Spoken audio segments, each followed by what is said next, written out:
우리 성도의 교제 잠깐 하겠습니다. 싱그러운 새 봄과 같이 싱그러운 삶을 사시기를 바랍니다. 이렇게 한번 서로 인사하실까요? 싱그러운 새 봄과 같이 싱그러운 삶을 사시기를 바랍니다. 아멘. 네, 싱그러운 새 봄과 같이 사는 데는 나이가 상관이 없어요. 네, 그래서 우리 연로하신 권사님들 또 젊으신 분들도 정말 싱그러운 새 봄과 같이 싱그러운 삶을 살아가시기를 간절히 소망합니다. 사랑하는 여러분, 인생이란 무엇일까요? 이 자리에는 어르신들도 많이 계시고 또 청년들도 있는데요, 인생을 한마디로 정의 내리기란 정말 쉽지가 않은 것 같습니다. 단지 오래 산다고 해서 인생을 한마디로 쉽게 정의 내릴 수 있는 것은 아닌 것 같습니다. 오히려 인생을 오래 살면 살수록 인생을 정의 내리기가 더 어려운 것 같습니다. 젊은이들은 인생이 무엇인지도 모르는 채 바쁘게 살아가는 사람들의 모습을 보면서 그 사람들처럼 그저 그렇게 바쁘게 살아가고 있는 것은 아닌지 모르겠습니다. 사람이 태어나서 성장을 하고 교육을 받고 그리고 일을 하다가 잠시 쉬는가 싶더니 곧 여러 가지 아픔을 겪게 되고 결국은 죽게 되는 것이 인생의 전부라고 한다면, 굳이 이 세상에서 그렇게 열심히 살아가야 할 이유가 있는 것일까요? 오히려 인생이란 다 부질없는 것임을 깨달았을 때에 일찌감치 생을 마감하는 사람이 구질구질하게 살아가다가 고독하게 죽는 사람보다 훨씬 더 지혜로운 것은 아닐까요? 그렇지 않다고 한다면 우리는 왜 사냐고 하는 이 간단한 물음에 분명한 대답을 해야 할 것입니다. 그 대답을 찾기 위해서 우리는 그렇게 치열하게 지금도 살아가고 있는지 모르겠습니다. 왜 사는가라고 하는 이 짧은 물음에 대한 해답은 의외로 죽음이라고 하는 한 단어를 앞에 놓고서야 비로소 명확해지는 것을 볼 수가 있는데요, 우리는 주변에서 지속적으로 뒤통수가 가렵다든가, 아니면 왼쪽 옆구리가 불편하다든가, 아니면 샤워할 때에 멍울이 만져진다든가 하는 이런 가볍게 지나칠 수만은 없는 증상들이 나타나서 병원을 찾게 되는 분들의 이야기를 들을 때가 있습니다. 가까스로 찾아간 병원에서 의사는 정말 심각한 목소리로 진단을 내립니다. 확실한 증거를 들이미는데 도무지 믿을 수가 없고 무엇인가 잘못된 것 같고 착오일지도 모른다는 생각이 머릿속을 떠나지가 않습니다. 진단을 받고 나서 정말 날마다 눈물을 흘리며 밤잠을 설치는 분들도 있습니다. 처음 얘기를 들었을 때는 싸우겠다고 꼭 이기고 말 거라고 다짐도 해보지만 그것도 잠시, 어떤 분은 생이 얼마 남지 않았다는 말을 듣고 비로소 인생이란 열차의 편도 티켓을 쥐고 있는 것과 같다는 것을 깨닫게 되는 분도 있습니다. 그리고 인생을 허비하지 않는 것이 중요하다고 하는 생각을 그제서야 비로소 하게 되는 분들도 있습니다. 또 어떤 분은 죽음을 앞에 두고 비로소 인생은 기뻐하며 즐거워할 일들이 가득한데도 우리는 인생을 즐기며 살지 못하는 것 같다는 말을 하기도 합니다. 그런데 이렇게 갑자기 큰 질병에 걸리게 되는 분들은 어떤 특별한 삶을 살아가는 분들이 아니라 바로 나의 이웃, 나의 옆집에 사는 아저씨, 나와 함께 신앙생활을 하던 동료입니다. 우리는 이렇게 죽음이라는 말이, 이 일이 우리의 눈앞에 닥쳤을 때에 비로소 인생의 의미가 무엇인지를 곰곰이 생각해 보게 되는데요, 저는 이 오늘 본문이 인생의 의미를 찾는 우리 모두에게 명확한 해답을 주시기를 간절히 소망합니다. 오늘 본문 22절을 보면은 예수님이 제자들을 재촉하시는 것을 볼 수가 있습니다. 무엇인가 지금 예수님이 매우 바쁜 일이 있으신 것 같습니다. 지금 예수님이 무슨 일을 하고 계시죠? 여러분, 예수님이 지금 무슨 일을 하고 계십니까? 예수님은 물고기 2마리와 떡 5개로 여자와 어린아이 외에 5,000명을 먹이시는 놀라운 기적을 일으키신 후에 사람들을 지금 집으로 돌려보내고 계신 것을 볼 수가 있습니다. 아마 사람들이 예수님을 떠나지 않으려고 했던 것 같습니다. 예수님은 직접 사람들을 돌려보내시면서 제자들을 재촉하셔서 배를 타고 예수님보다 앞서서 바다 건너편으로 건너가라고 명령하셨습니다. 떡 5개와 물고기 2마리로 여자와 어린아이 외에 5,000명을 한꺼번에 먹이시는 이 놀라운 기적을 경험한 사람들은 예수님을 쉽게 떠나려고 하지 않았던 것 같습니다. 그래서 예수님은 사람들을 돌려보내는데 많은 시간을 할애해야만 하셨습니다. 그동안 제자들은 배를 타고 예수님이 말씀하신 대로 이제 바다 건너편을 향해서 가고 있었습니다. 예수님은 사람들을 다 돌려보내신 후에 어디로 가셨을까요? 우리 다 함께 한번 23절을 같이 한번 읽어보겠습니다. 23절 시작. 보내신 후에 기도하러 따로 산에 올라가시니라. 저물매 거기 혼자 계시더니. 아멘. 예수님은 무리를 보내신 후에 기도하러 따로 산에 올라가셨습니다. 뭔가 이상하지 않습니까? 5,000명이 넘는 사람들이 시장하여 먹을 것이 없는 상황 속에서 예수님은 하늘을 우러러 축사하시고 떡과 물고기를 나누어 주심으로써 여자와 어린아이 외에 5,000명이 떡 5개와 물고기 2마리로 마음껏 남은 것이 12광줄이나 될 정도로 정말 놀라운 기적을 베풀어 주심으로 말미암아 모든 문제가 이미 다 해결되었습니다.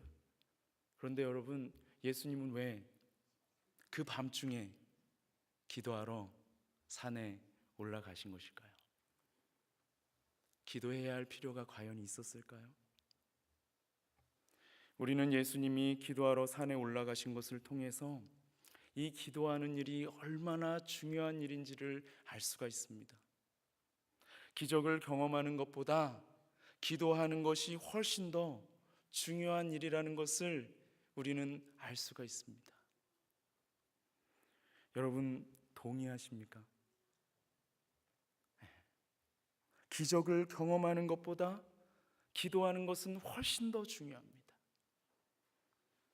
아마도 예수님은 무리들을 다 보낸 후에 한밤중에 기도하려 가셨던 것 같고, 밤 사경까지, 그러니까 새벽 3시부터 6시 사이까지 하나님 아버지께 기도하는 시간을 가지셨습니다. 구체적으로 어떤 기도를 드렸는지 우리가 자세히 알 수는 없지만 아마도 예수님께서는 하나님의 뜻을 구하는 기도를 드리며 시간을 보내셨을 것입니다.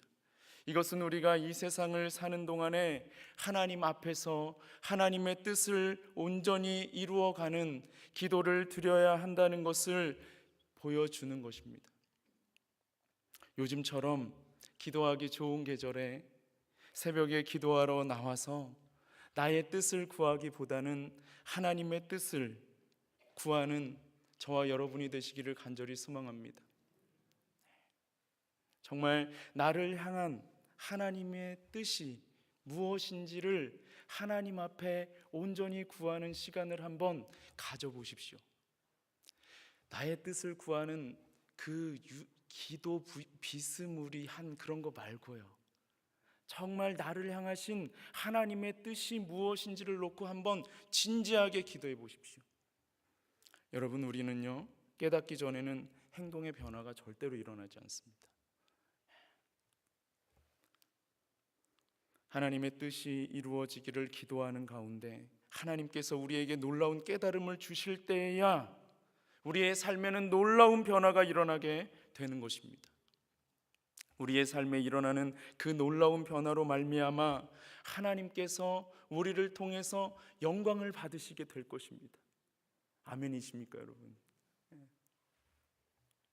한편 예수님께서 그렇게 기도하시는 동안에 배를 타고 바다 건너편으로 떠났던 이 제자들에게는 지금 어떤 일이 일어나고 있습니까?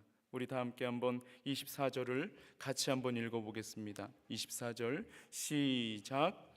배가 이미 육지에서 술이나 떠나서 바람이 거스름으로 물결로 말미암아 고난을 당하더라. 아멘. 제자들이 타고 있는 배는 지금 육지에서 술이나 떨어졌습니다. 그런데 그날따라 바람이 많이 불었어요.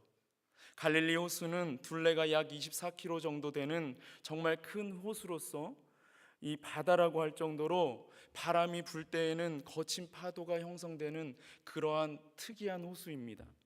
호수에서 어떻게 이렇게 큰 파도가 형성되는지를 보니까 이 갈릴리 호수는 산으로 둘러싸인 분지 형태로서 산에서부터 호수까지 약 1km 정도의 이 높이 차이가 발생함으로 말미암아 기압의 차이가 발생하고 그 결과 산을 타고 오는 이 바람이 빨라짐으로써 돌풍을 일으키게 되는 것이었습니다. 이렇게 돌풍이 불어옴으로 말미암아 제자들은 거친 물결로 말미암아서 앞으로 나가는데 큰 어려움을 겪고 있었습니다. 그때가 밤 사경이었습니다.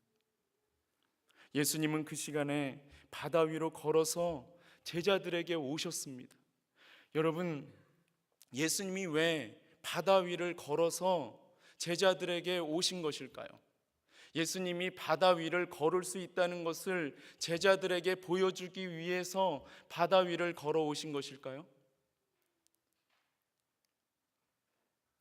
여러분, 이 예수님이 바다 위를 걸어서 제자들에게 오신 이유는 오직 하나입니다. 그것은 지금 거친 풍랑으로 말미암아 어려움을 겪고 있는 이 제자들이 바다 한가운데 있었기 때문에 예수님께서는 바다 위로 걸어 오신 것입니다. 우리가 문제를 안고 있을 때 예수님은 문제로 인하여 고통받는 우리를 외면하지 않으시고 우리 곁으로 오셔서 우리가 겪고 있는 그 문제 가운데 함께 해주십니다. 그러므로 문제는 예수님을 만나는 통로입니다. 그러므로 인생에서 만나게 되는 많은 문제들, 특별히 나의 힘으로는 도저히 해결할 수 없는 문제들을 무조건 부정적으로만 바라볼 필요는 전혀 없습니다. 오히려 내가 해결할 수 없는 그 문제를 예수님을 만나는 기회로 삼으십시오. 여러분, 그렇다면 풍랑이 있는 이 바다 위로 걸어오시는 예수님을 보고 제자들은 어떻게 반응했을까요? 바다 위를 걸어서 오시는 이 예수님을 보고 제자들이 어떻게 반응했는지 우리 다 함께 한번 26절을 같이 한번 읽어보겠습니다. 26절 시작. 제자들이 그가 바다 위로 걸어오심을 보고 놀라 유령이라 하며 무서워하여 소리 지르거늘. 아멘. 예수님이 바다 위를 걸어오시는 것을 보고 제자들이 보인 첫 번째 반응은 놀람이었습니다. 충격을 받았어요. 제 아무리 오병이어의 기적을 일으키신 예수님이라고 할지라도 예수님이 바다 위로 걸어오시는 것은 불가능할 것이라고 제자들은 생각을 했습니다. 그래서 유령이라고 생각을 했어요. 어떤 제자들은 무서워서 소리를 지르고 말았습니다. 우리가 경험해보지 못한 일이거든요. 사람이 물 위로 걸어오는 이런 놀라운 광경은 인생을 사는 동안 단 한 번도 구경해보지 못했기에 제자들이 보인 이 반응은 지금 지극히 정상적인 반응입니다. 바다 위를 걸어오시는 예수님을 보고 놀라서 유령이라고 하면서 무서워하고 소리를 지르는 제자들을 향해서 예수님께서 말씀을 하셨는데요. 어떻게 말씀하셨는지 우리 다 함께 27절을 같이 한번 읽어보겠습니다. 27절 시작. 예수께서 즉시 이르시되 안심하라, 나니 두려워하지 말라. 아멘. 이 말씀을 보면은요, 우선 먼저 가장 우리의 눈에 탁 들어오는 게 즉시라고 하는 부사예요. 부사. 즉시. 예수님께서는 생전 처음 보는 광경에 놀라서 유령이라고 하며 두려움에 사로잡혀서 이 소리를 지르고 있는 제자들을 바라보시면서 그들을 진정시키고자 즉시 안심하라, 나니 두려워하지 말라라고 말씀해 주셨습니다. 제자들에게 즉시 안심하라, 나니 두려워하지 말라고 말씀해 주신 예수님은 우리에게 우리가 해결할 수 없는 어떤 문제가 생겼을 때 즉시 우리의 문제 가운데 개입해 주시는 것을 볼 수가 있습니다. 여러분, 그래서 우리가 놀라는 거예요.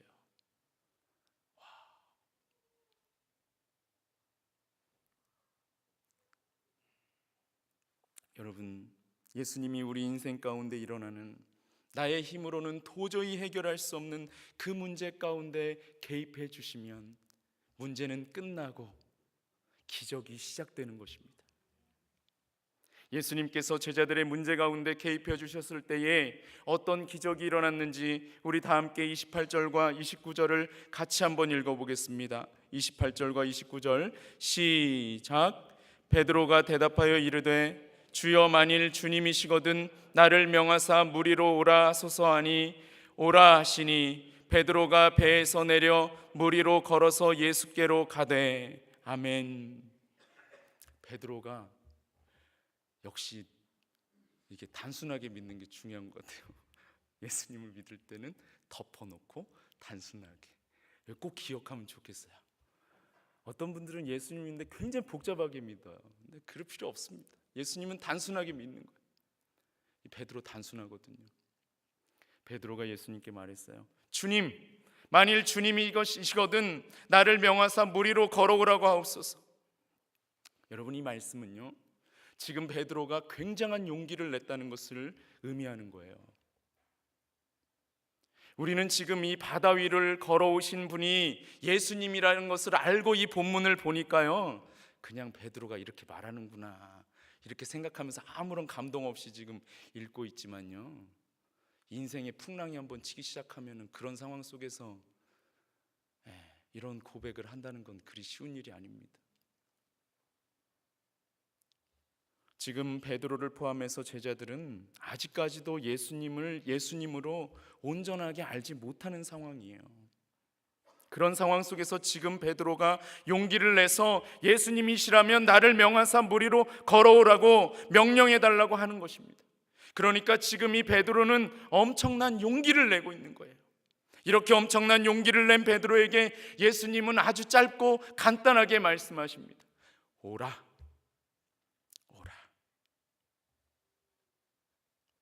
예수님은 베드로에게 오라고 말씀해 주셨습니다. 여러분, 예수님은 우리가 인생의 문제 가운데 있을 때 말씀을 해주세요. 그 말씀을 듣는 것이 굉장히 중요합니다. 그러자 베드로는 예수님의 말씀에 순종해서 배에서 바다로 뛰어들었습니다. 와, 한번 상상해 보십시오. 막 지금 풍랑이 치고 있는데 푹 떠 뛰어드는 거예요. 할 수 있을까요? 나라면 할 수 있을까요? 구명조끼 안 입었어요 지금 베드로. 할 수 있을까요? 베드로는 어떻게 됐을까요? 기적이 일어났습니다. 물에 빠지지 않는 것입니다. 너무나 놀랍고 신기한 거예요. 베드로의 인생 가운데 단 한 번도 경험해보지 못했던 일이 지금 베드로에게 실시간으로 생중계로 일어나고 있는 것입니다. 물 위를 걸어가는 이 베드로가 어떤 반응을 보였을까요? 여러분의 상상에 맡기겠습니다. 베드로는 예수님이 맞다는 확신을 가지고 바다 위를 걸어서 예수님께로 가고 있었습니다. 너무나 신기했어요. 이거는 환상이 아니에요.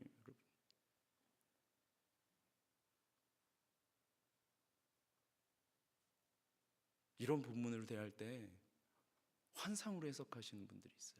환상이 아니에요. 실제입니다. 그런데 문제가 발생했습니다.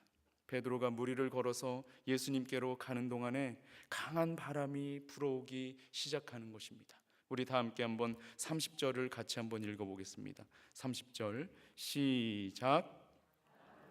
무서워 빠져가는지라 소리질러 이르되 주여 나를 구원하소서 하니. 베드로는 불어오는 이 거센 바람을 보고 믿음이 점점 연약해지기 시작했어요. 예수님보다 불어오는 이 바람이 더 커 보이기 시작하는 것입니다. 어떻게 하지? 어떻게 하지? 베드로는 예수님을 의심하기 시작했고 물속으로 빠져들어가기 시작했습니다. 베드로는 그 즉시 이렇게 외쳤어요. 주여 나를 구원하소서. 주여 나를 구원하소서. 어부였던 베드로는 이렇게 심한 파도가 치는 바다에 빠지면 죽게 된다고 하는 것을 생득적으로 너무나 잘 알고 있었기에 정말 간절한 심정으로 다시 한번 문제 앞에서 주님을 간절히 찾았습니다. 그러자 예수님께서 베드로에게 손을 내밀어 그의 손을 붙잡아 주시는 것을 볼 수가 있는데요. 우리 다 함께 한번 31절을 같이 한번 읽어보겠습니다. 31절 시작. 예수께서 즉시 손을 내밀어 그를 붙잡으시며 이르시되 믿음이 작은 자여 왜 의심하였느냐 하시고 아멘. 예수님은 이번에도 물에 빠진 베드로에게 즉시 손을 내밀어 주셨습니다. 그리고 물에 빠진 베드로의 손을 잡아주셨어요. 여러분, 지금 우리에게 필요한 것이 예수님의 손 아닙니까? 예수님, 내 손 잡아주세요. 바람에 흔들리는 갈대와 같이 지금 저는 흔들리고 있습니다. 주님, 제 손을 잡아주세요. 그리고 예수님은 베드로에게 물으셨습니다. 믿음이 작은 자여 왜 의심하였느냐? 믿음이 작은 자여 왜 의심하였느냐? 사랑하는 여러분, 이 질문은 지금 예수님께서 물에 빠져가고 있는 베드로를 건져주신 후에 베드로에게 물으신 질문입니다. 그러나 베드로에게만 묻고 계신 질문일까요? 혹시 오늘 이 말씀을 듣고 있는 저와 여러분에게 묻고 있는 질문은 아닐까요? 믿음이 적은 상명아, 왜 의심하였느냐?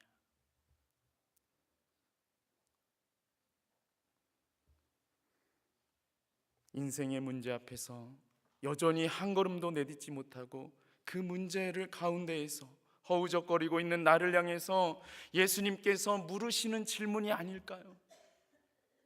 오늘 본문에 나오는 이 믿음이 작은 자, 이 사람은 베드로를 가리키는 것과 동시에 나를 가리키는 것입니다. 제가 얼마 전에 아이들을 데리고 강릉에 다녀왔습니다.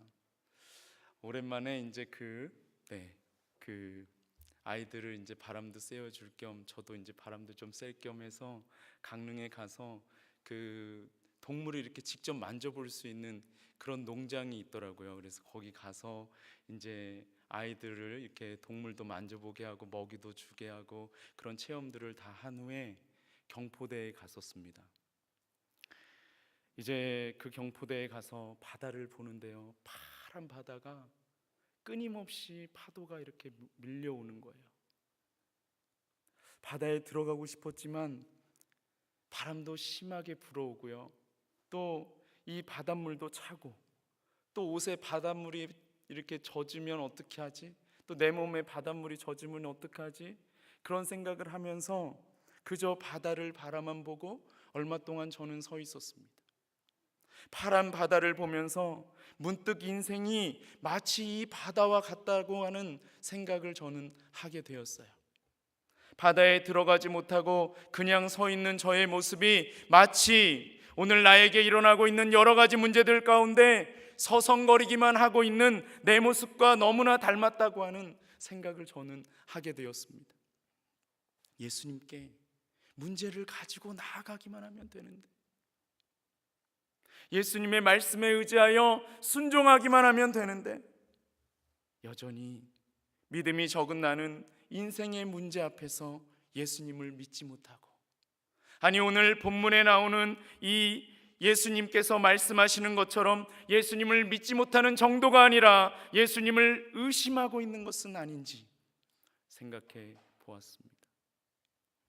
예수님을 믿는다고 말은 하지만은 저의 모습을 볼 때 예수님을 믿고 있는 그 실제가 너무나 희미해서 잘 보이지가 않는 거예요. 그런 나를 향해서 오늘 예수님은 마치 상명아, 믿음이 적은 상명아, 왜 의심하였느냐, 이렇게 물으시는 것 같습니다.